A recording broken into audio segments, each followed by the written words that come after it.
Si è inaugurata questa mattina la 1358esima edizione delle Fiere di Santa Lucia di Piave, una manifestazione che assume il carattere di fiera internazionale dell'agricoltura puntando sulla sostenibilità fra tradizione e innovazione. Sì, è una festa e nello stesso tempo è un miracolo che si ripete da un millennio,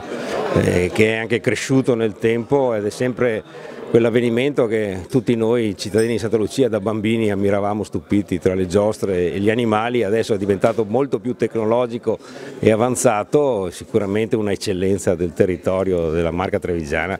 ma posso dirlo con orgoglio, italiano a questo punto, vista la qualità che abbiamo espresso e che stiamo raggiungendo anno dopo anno. Più di 300 gli espositori per un'area fiera dedicata alle attrezzature agricole di oltre 5 ettari. Sarà un'edizione all'insegna dell'innovazione e della sostenibilità, quindi sicuramente un'edizione nuova, un'edizione che punta al futuro, il futuro del nostro territorio che va salvaguardato e va valorizzato, perché agricoltura è salvaguardia e valorizzazione del nostro territorio e noi dobbiamo fare questo parlando e dimostrando quanta innovazione sappiamo fare e di cosa siamo capaci, insomma, nel mondo dell'agricoltura. Presente all'inaugurazione preceduta dalla tradizionale sfilata del corteo di rievocazione storica anche il presidente della Regione Veneto, Luca Zaia.